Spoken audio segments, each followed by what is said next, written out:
Good morning, everyone, and welcome to this yet another very exciting chapter of Masterclass.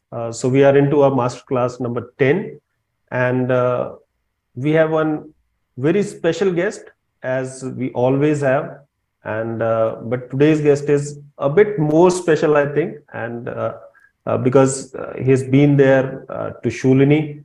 Physically, he's one of the closest friends of Shoolini, and he's the one who started when we started during the pandemic, during the coronavirus. When we started with the Guru series, he was one of the first guests at the Guru series lecture series as well. And it's my proud privilege to welcome Mr. Anirban Bhattacharya, who is an anthropologist. He is a Fulbright research scholar at University of Northern Carolina, US, and he shall be speaking to us about music.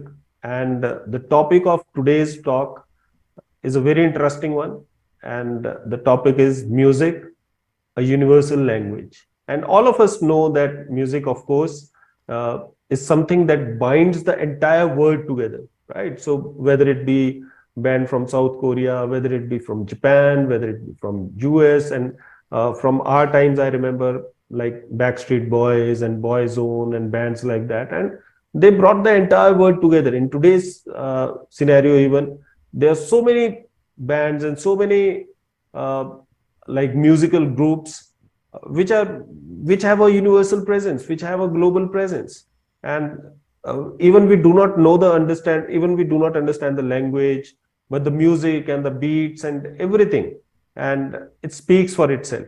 And suddenly we start like dancing on the tunes of the universal music albums. And to speak about that, to take us further, is a person who is like uh, he'll speak for himself. When he comes, you'll understand that music flows in his veins, and his entire aura is built around the word of music. And it's my proud privilege, and I request you all to, with a virtual applause, let us all welcome Mr.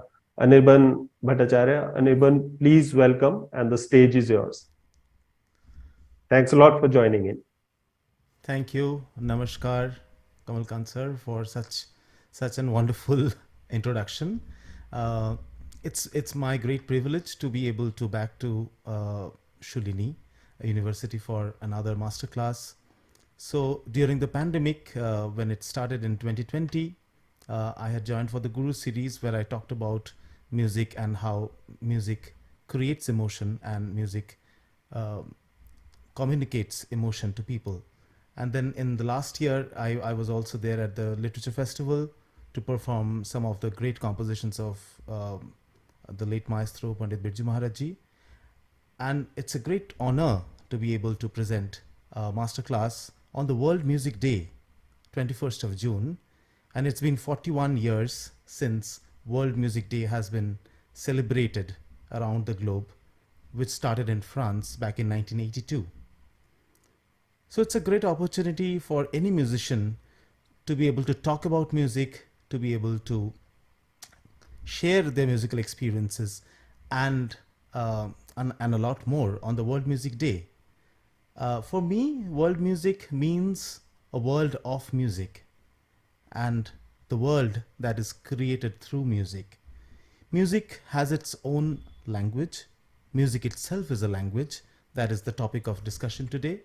And music speaks for itself, but there are certain things that we need to understand when we talk about music as a universal language. So back in 1835, the literature students, you must know that Henry Wadsworth Longfellow, H.W. Longfellow, in 1835 wrote that music is the universal language of mankind. He was a famous American poet who wrote this, and since then, music has kind of proved itself that this quotation goes for it. It's really a universal language of the mankind. But to talk about it, there are certain words which I would like to clarify. One is universal, one is the language, and one is the mankind. So what is universal? Universal means that is understood by everybody. Anyone can understand. That is universal. Nowadays, post globalization, global and universal has kind of become synonymous. But there are certain facets to it which are not really that similar. They are similar, but they're not the same. So, universal for me is something that doesn't need a medium, that flows endlessly, that flows beyond the boundaries. And music is, of course, one of them. And then comes the language part of it. When we consider music as a language, for me as a musician, I'm an Indian musician. For me, Indian music is my language of expression and the language of mankind. That means what language does to us. Language facilitates communication. Right now I'm speaking in English, and if you know English, then you can of course communicate. You can understand what I'm trying to say. So music itself then is a language that communicates. So now I would like to talk about what is a language then. Language is a mode of communication and a mode of signification. I say something and I mean something, and if as a listener you understand, then the signification is completed. So from the terminologies of linguistics, we can say that there is a signifier, which is a word, and it signifies something. That's how the signification happens. It's a definition that was proposed by Ferdinand Saussure in the field of linguistics. So music also as a language is a mode of communication. When we sing something, when we play something, we tend to communicate something. But language has also a very important aspect, that is grammar. The rules that structure music, the rules that structure the language. So of course, music, every form of music, music in every culture has its own grammar that is being taught. So the musical grammar is being taught as a subject to the young minds, to the young students. And as you grow, you slowly understand that grammar and how to put them in use, and one becomes a musician. For example, when I was a kid and I started learning music, I used to learn Rag Bilawal. So for Bilawal, why I said Rag Bilawal, and Bilawal is of course always the first rag that a student is taught in Indian music, because Bilawal uses all the Shuddha notes. Shuddha notes means that the non-flattened, the non-sharpened notes. So all the natural notes. Sa re ga ma pa dha ni sa ni dha pa ma ga re sa. So in order to understand this language, one needs to know sa re ga ma pa dha ni sa. What is sa re ga ma pa dha ni sa? Because in different musical cultures, the notes are called in different names. You must know that in Western music, we call it do, re, mi, fa, sol, la, ti, do, like that. So the things are different, but when we use some vowels, which are universal,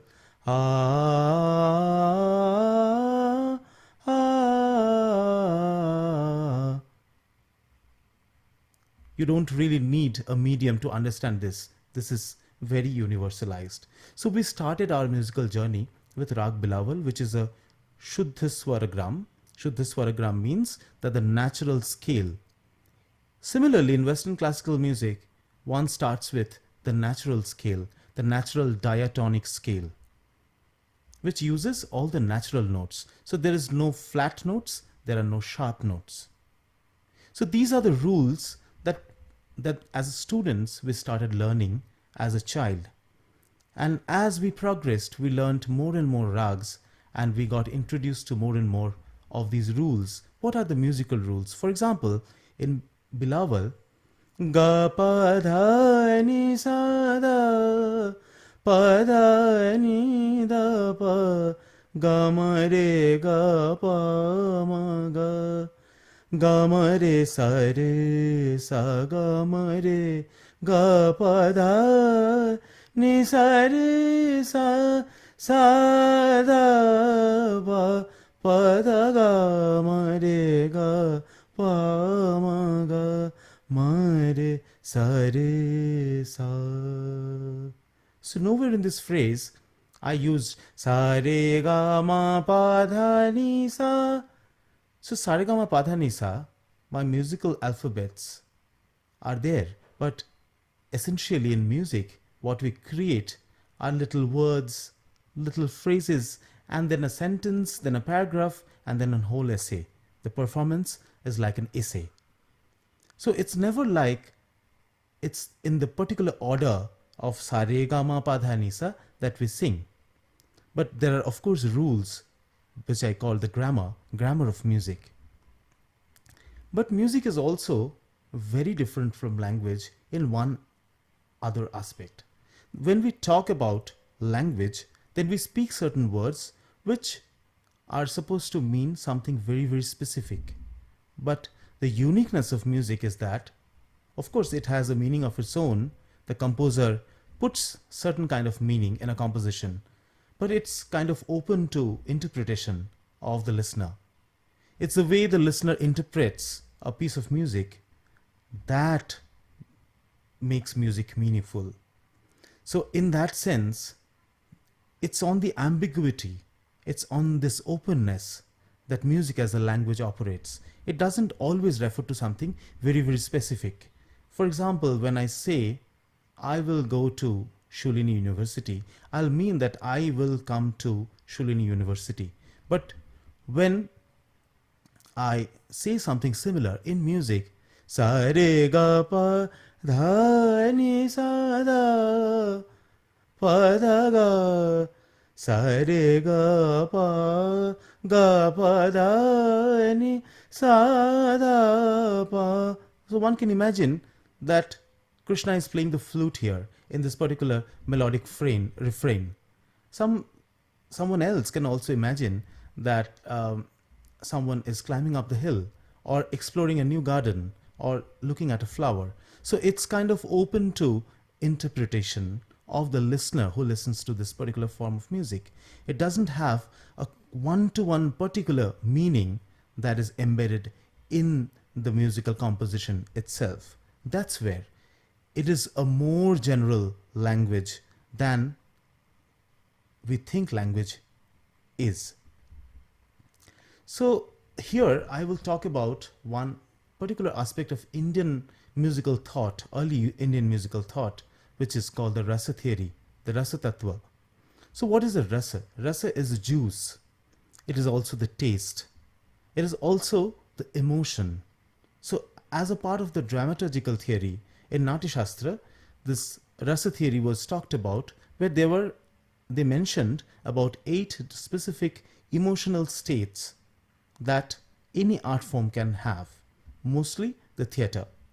So if we talk about music and the rasa theory, then there is Shringar, there's love, there's Veera Rasa, which is the heroism, then there is Bibhatsa, there is Bhayanaka, there's Hasya, mirth, laughter. All these forms of emotions are there in music. Of course, there is.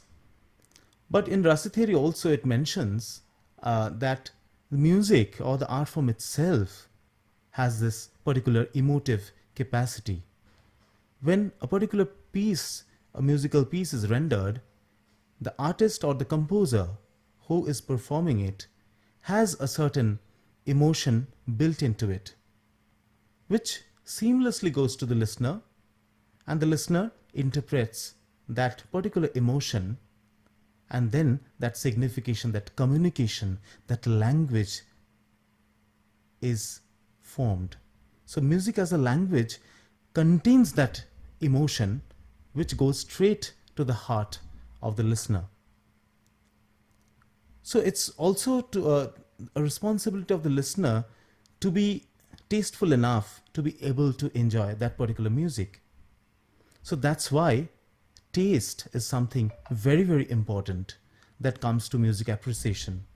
All of you who have joined have formed a certain kind of musical taste over the years. Someone might like Bollywood music, someone might like Western pop music, someone would like hard hard metal and hard rock music. Maybe someone would like Indian classical music. But that depends on the culture and the listening habits that you have taken up since your childhood, the music that you have been listening to. It might also change with age and with preferences. For example, I hear a lot of fusion music these days after Coke Studio came into being, and so many experimentations, so many collaborative efforts were taken to fuse Indian folk music, classical music, raga based music with Western sounds. And I really like them. And I have developed a kind of taste for the appreciation of fusion music. So, taste is something that develops over time, and the Rasa theory tells us that it depends on the art itself, that music itself, the performer who performs it, who enacts it, and the listener to be able to make that musical communication fulfilling and complete. So, Indian musical theory has that. And the success of music is that when the listener goes beyond his everyday experience to a state of bliss, which is anandam, like full joy. And anandam only doesn't mean only being happy. It's in a different set of, it's a different state of mind which transcends the everyday experience. And that's what art does to the listeners. And it's already embedded in 2000-year-old Indian aesthetic theory, which we find in Nati Shastra. So, on the other hand, music as a language has also been attempted to be translated to different other art forms. For example, painting. In the 16th and 17th century, in all the Indian courts, there was a culture of painting the ragas, which is called the Ragamala painting. And as you might have noticed, that there are several traditions across India, from Rajputana to Pahari tradition to Deccan tradition to Marwadi tradition to Murshidabadi tradition from Bengal. A lot of these codes imbibe their own local artistic practices to render rags, which are essentially music, to art, to different forms of art. One of them is painting. So when a rag is picturized in a piece of painting, then of course that meaning is kind of concretized there. You have a particular imagery, a visual imagery of the rag. For example, there is a very famous ragini called Tori, which is also a morning rag. So Ragini Tori is traditionally depicted as a beautiful young lady who plays the veena amidst dense forest, with her eyes closed, completely engrossed in her music, while the deers come and pays attention to that piece of music. So this visual imagery has stuck with Rag Tori, and if you find 10 different Ragmala paintings from 10 different places in India, from 7-8 different traditions of Ragmala painting, you'll find that it carries the same kind of visual imagery all across India, all across different painting traditions. So what this essentially means in the context of our discussion today is that there has been attempts to translate music as the universal language to particular forms of expression, where people try to give specific meanings to music as well. But what I was essentially talking about was that music itself has its own emotion, which kinds of permeates through the performer, the artist, the singer, the musician, and it's up to the listener to be able to understand and absorb and make meaning out of it.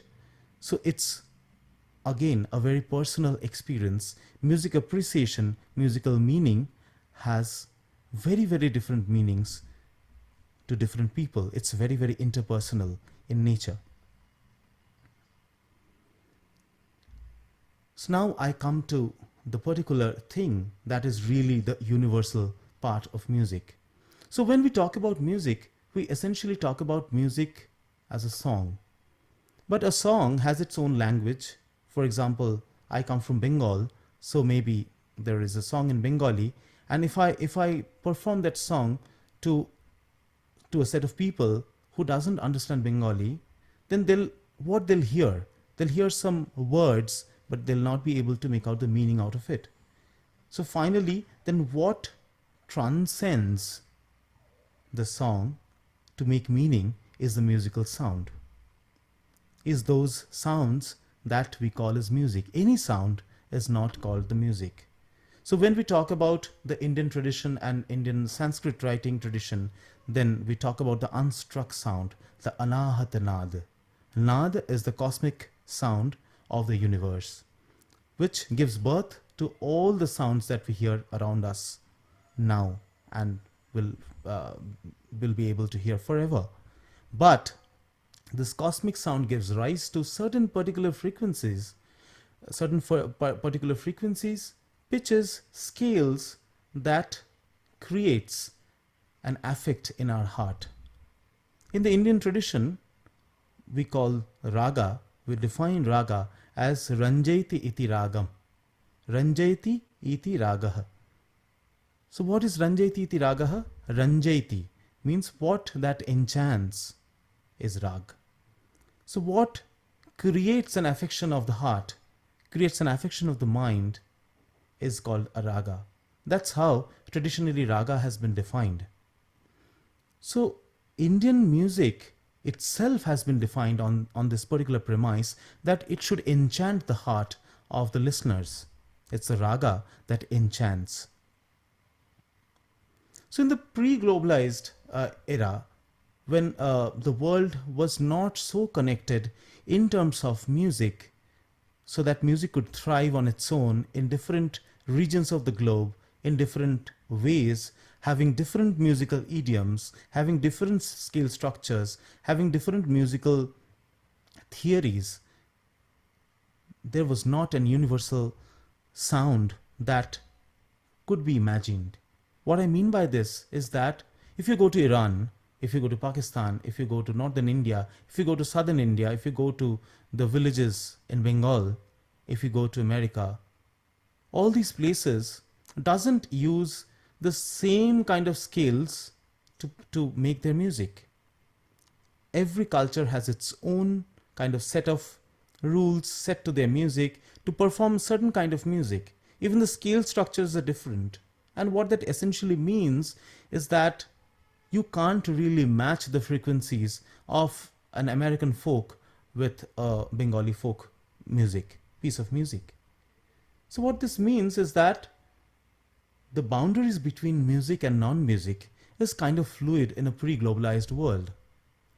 What this means is that if you want to really collaborate, one has to come to the other, or the other has to come to the other one, to be able to sing and perform together, to be able to make music together. Because the pitches, the frequency values were not the same. And it has been studied extensively that the tonality, the pitch has been different in different cultures. But in a post-globalized world, what has emerged is essentially an equal tempered scale, a diatonic equal tempered scale, which is set kind of in stone. So we have the value of the pitch A in the lower octave as 440 hertz. That has been made universal throughout the globe.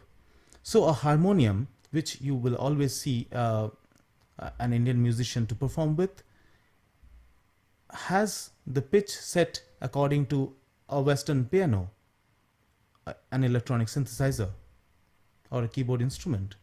So across cultures, then musical systems, musical idioms can start talking to each other.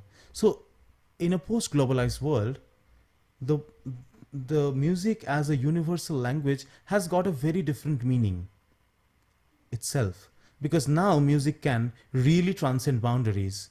Music can force the boundaries to merge, and music can happen together.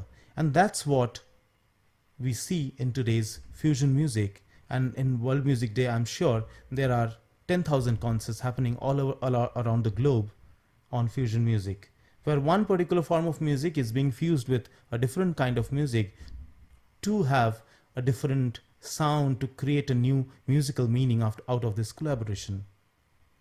That's why I said that as I grew up learning classical music, Indian classical music, which is entrenched in uh, the Guru Shishya Parampara and the particular kinds of training from heart to heart, Sina Basina. So you really sit in front of your Guru for hours and for years together to learn that particular language, to learn that particular musical idiom, and to have knowledge on that particular form of music, which is Indian classical music, the Raga Sangeet, which I'm trained in. But as I grew up, I saw different artists playing different forms of music. They're trying different forms of music in their own voice. So, for example, an Indian singer, I would see that trying out a different form of Iranian music, or a piece of Middle Eastern music, or maybe a Western piece of music. So, what that means is that in the post globalized system, when we really have a universal pitch system, a universal scale system, then music can really talk together. But that should not happen at the cost of uh, foregoing our traditional practices and the traditional musical idioms that we have within our practice. So, when we talk about music as a universal language, then there is a very recent Harvard study which says that the musical tonality, the ornamentation, and the tempo are the three things that transcends all kind of religious, social, cultural backgrounds and make music completely universal. What that really means? What is tonality? Tonality is the the pitch relation, the arrangement of different pitch classes like the notes around one particular central note. In Indian music system, we have a tanpura, which is a drone instrument where we constantly get the sa. So whenever we sing, we develop our music on the basis of that sa, and that is universally called the tonality. In Western music, it also has a different kind of meaning, which means that the musical phrases, the composition, moves around a particular tonic note, which is a tonality. And then comes the ornamentation.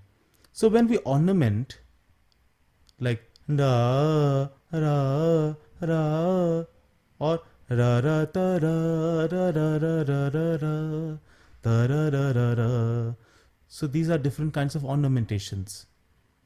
This doesn't need a particular cultural and understanding of music, but anyone can make meaning out of it. And also the tempo. Tempo meaning the speed of the song, the particular speed of the song in which the song is composed or being rendered or being sung. In Bollywood movies, you must have noticed that there is a song, that there's a particular theme song of a particular movie, which is being set to a very up-tempo dance beat kind of a thing. And the same song is played in the background as instrumental music when there is a sad scene, but the tempo is much lower now. So the same sort of music, when it's rendered at a much slower tempo, gives you a different kind of feeling, whereas when you take the tempo up, then it of course gives you more energy, so you more enjoy and you feel more energetic. So tempo, tonality, and the ornamentation are the three things that this recent Harvard study has found out as the universal qualities of music that transcends boundaries, that doesn't need any kind of cultural understanding of music or even the context, because these are the qualities that communicate the emotive quality of the music itself. So now, what I will do is that, for example, I'll perform three different set of rags very briefly, and then of course I would want your feedback later on, that what do you feel about this particular piece of music.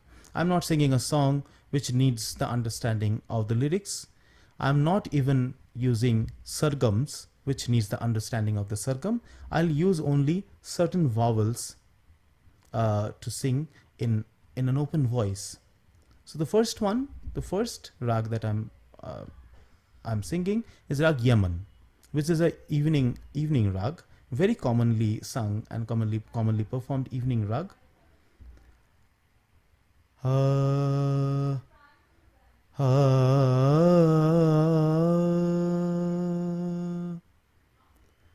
ah, ah, ah,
Then the next rag is also another evening melody, which is called Charukeshi. It's inspired from a South Indian rag, but it's mostly sung in the North Indian tradition, the Hindustani classical music tradition, both in khayal and in different other forms of light classical music. This particular rag was also made popularized, composed and popularized by Pandit Ravi Shankar, who took this rag all over the globe because it also resonates with certain Western scales.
Contrasting these two rags, both are evening melodies, both are not sung with a lyric. But what essentially I wanted to convey is that the emotion in both these ragas are very, very different. In Yaman, it's contemplative, it's deep within, one contemplates within that how he's placed within his surroundings. But the next rag, the Charukeshi, is clearly a sorrowful rag, the way I rendered it. It signifies sorrow, it signifies deep passion. Someone has passed away or someone has gone afar and I'm waiting for that particular person. So it's also the quality of the artist or the musician to bring out a particular quality of the rag in front of the audience when he's performing. It is not also true that Charukeshi always means sorrowfulness, or Yaman always means contemplative. Yaman can also be rendered as a very, very joyful rag. Or maybe Charukeshi can also mean happiness. But the particular way that an artist renders music helps to create that particular kind of environment that then facilitates the communication of emotion between that resides within the music to the listeners. And now a very contrasting rag, again a South Indian rag, which is called Hamsadhvani. I'm kind of keeping the tempo and the speed of the notes similar, but just see whether you can find any difference between the earlier two rags and this one.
For me, Rag Hansvadhani means joy, means happiness, become very sporty, and to bring out the inner emotions in its ultimate form.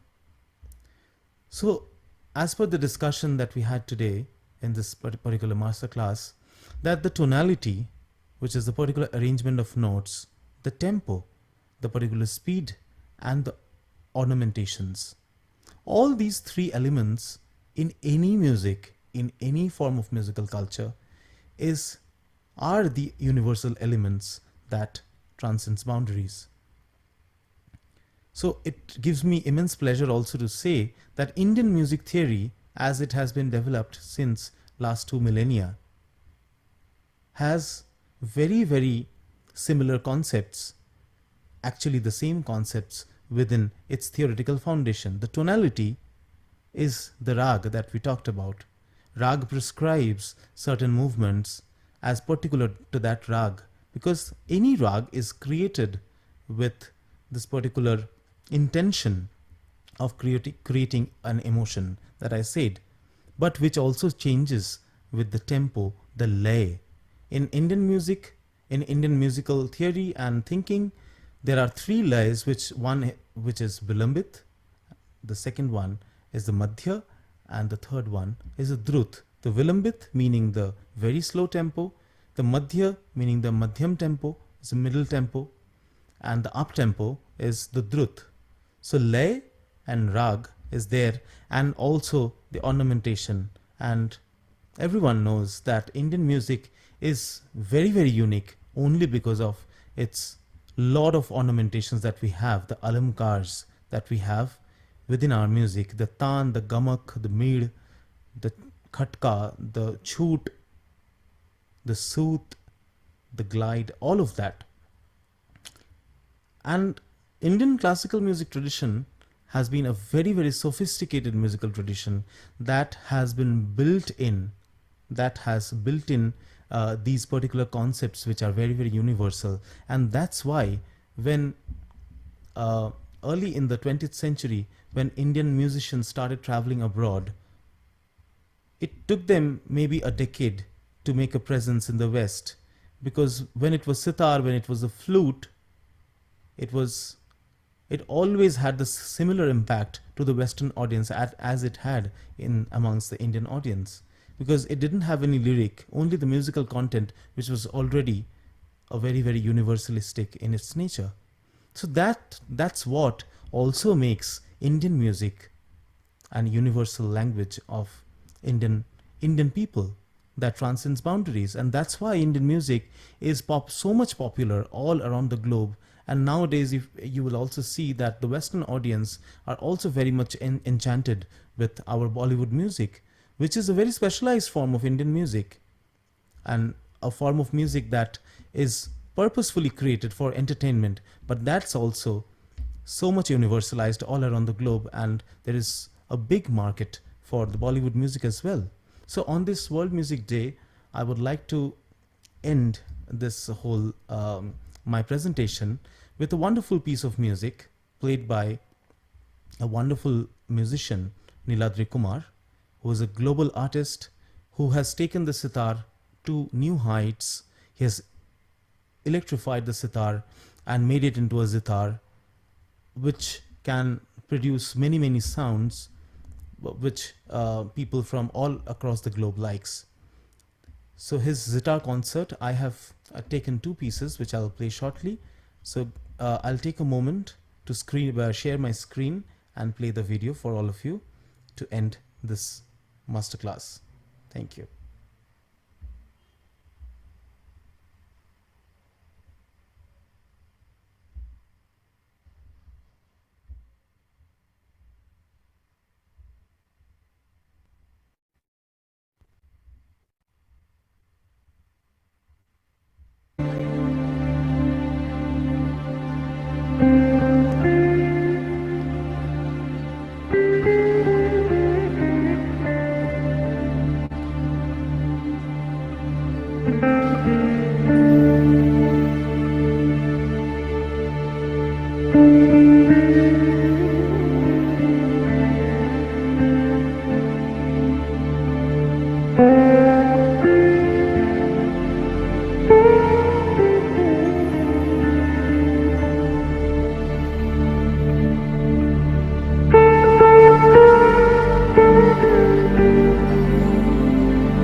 Hope you all enjoyed this wonderful piece of music by Niladri Kumar. Just for your information, this particular music piece is a very famous bandish in Rag Bhairavi. But see, Rag Bhairavi has given its way to so many different forms of sounds of the drums, of the sitar, of the zitar, of the tabla, of the several percussion instruments, and created its own musical meaning of itself, which has rendered people flow in the sea of Anandam, the bliss. So that's what music is meant for. It's only to take you to a different plane, to a different world of pure happiness, of pure Anandam. And with these lines, I'll end my presentation of this masterclass, and I'll open this session for the questions, clarifications, observations, any suggestions, any new things that you would like to add to my presentation, and I'll open that for you. Thank you. Thank you. So thank you, Anirban ji. That was indeed a beautiful presentation, and it opened up so many things into so many things we got to understand about the music. And just before this session, I was having a discussion with one of my PhD scholars, and he's having his pre-PhD tomorrow, and we were thinking about so many things. We were talking about stats and all the scientific things that we talk about when we take research into consideration. And just before this session, I was thinking that this would be a light session, and we'll just think whenever we think about music, it's just like a river jet that flows very swiftly and very simply. And but you taught us so many things, and I do not remember if this was the same discussion that we had in the Guru series, but it was a completely different discussions. We talked about music as we understood music as a literally like a language,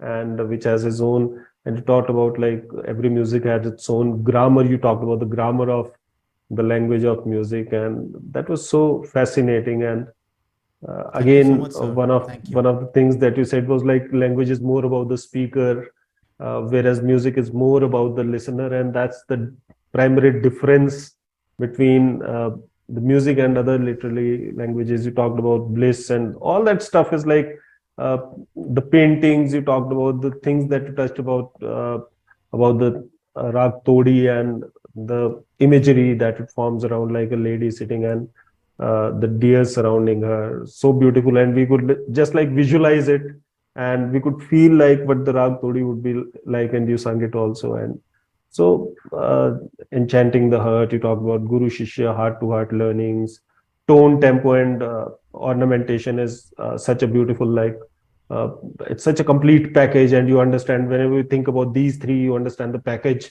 which goes around formation of the music. And we understand this to be like it's not that simple. It's also built, music is also built around such strong scientific principles, and Absolutely. it is such a beautiful thing to discover. And what we hear is so we think that it's just like singing and music, there's a composition, but whatever goes behind that composition is literally, it's like a uh, such a large, and I would not say complex, but such a beautiful and large, and principles and rules, and the what you say, creativity that goes into it. So it Yep. was such a fascinating. And from the three ragas uh, that you sang were so. And when I was singing that, and then you like gave us a small insight into what those ragas brought into. I'll read some comments as well, and there were some beautiful comments.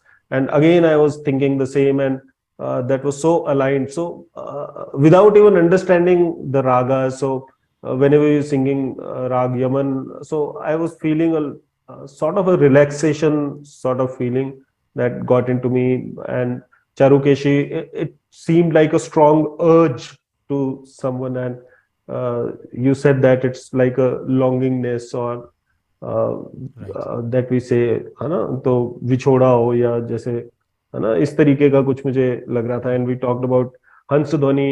It immediately, it was like joys and small. It brought in such. Uh, it was like so enthralling and so joyful. The blissfulness you could feel in Hansadwani, and the uh, clip at the end from Niladri, like it summed it all, and it was such a blissful place to be in when you were. And I could just feel the joy of the people who were sitting Exactly. there attending it live, and the joy on their faces, and they were like completely into whatever was being performed there. So it was actually such a in such a small time. It was such a great bundle of what you packed together for us. I thank you really from the bottom of my heart, from on the behalf of Shoolini as well as on the behalf of the students.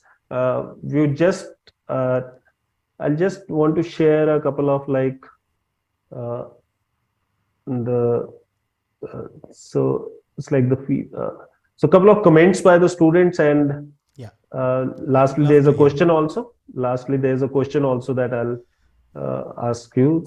So when you were singing, so they were saying we were hearing rhythm and Rag Yaman. I felt healing. I felt at peace. Charukeshi, I felt like it's like devotion for God or asking God. So I also felt a strong urge when you were singing it. Uh, I can feel all Panch Bhutas cascading like water in the evenness of Om and its Tattva in both the ragas. So these are the comments when you were singing those three Wonderful. ragas.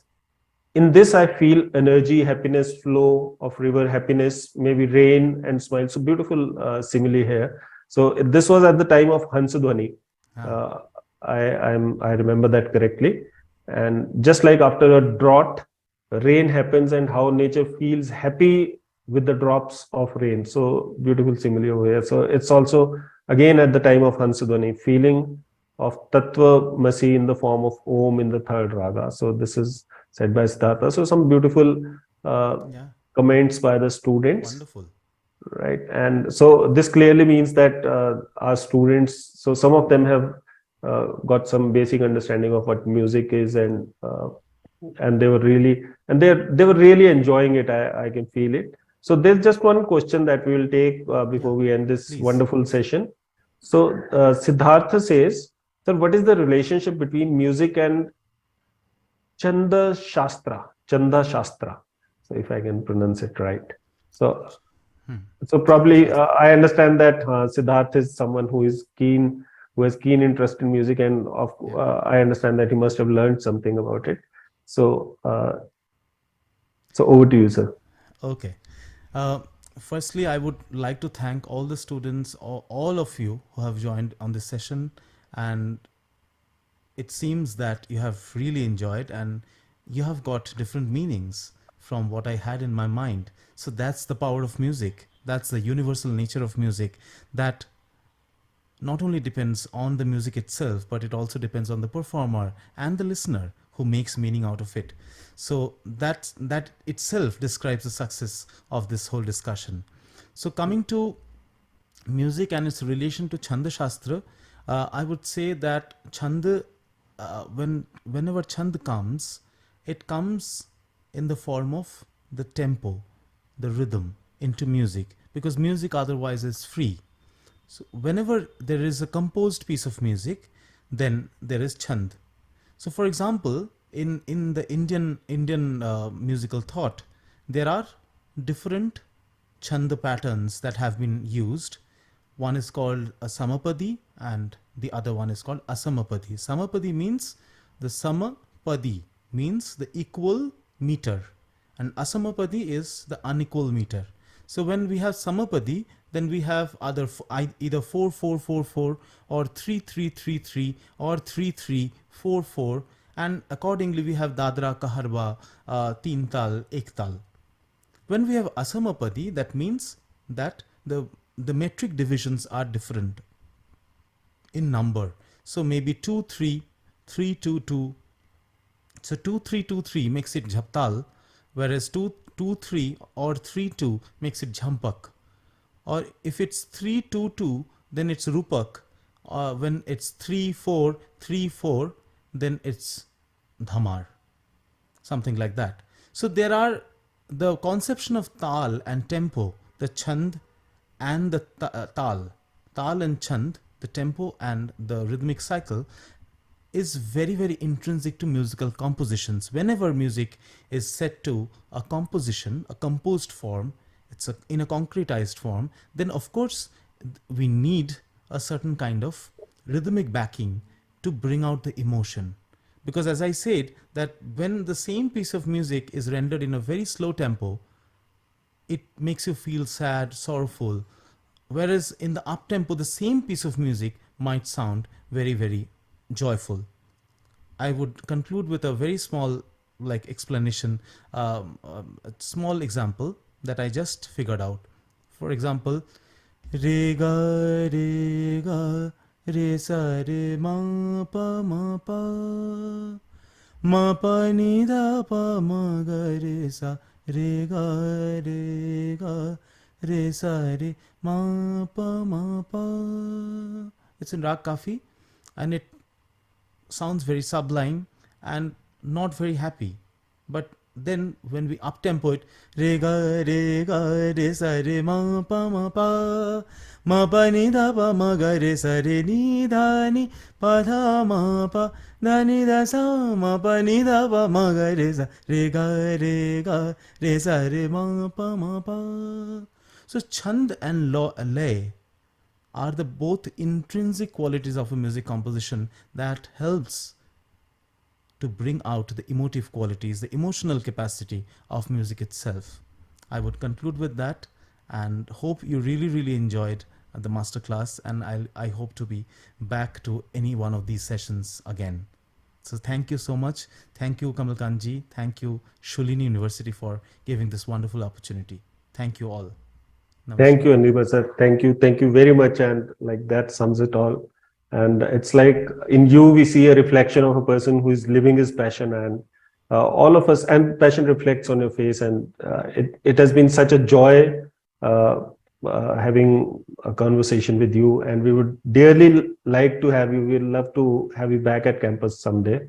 And Yes, so we can forward to it. hear to you live. So thank you very much for your time, for your precious time. And thank you to students as well for being there course. and appreciating the show. So thank you very much. So until next time, till we meet again. Bye bye everyone. Bye bye everyone. Bye. Thank you.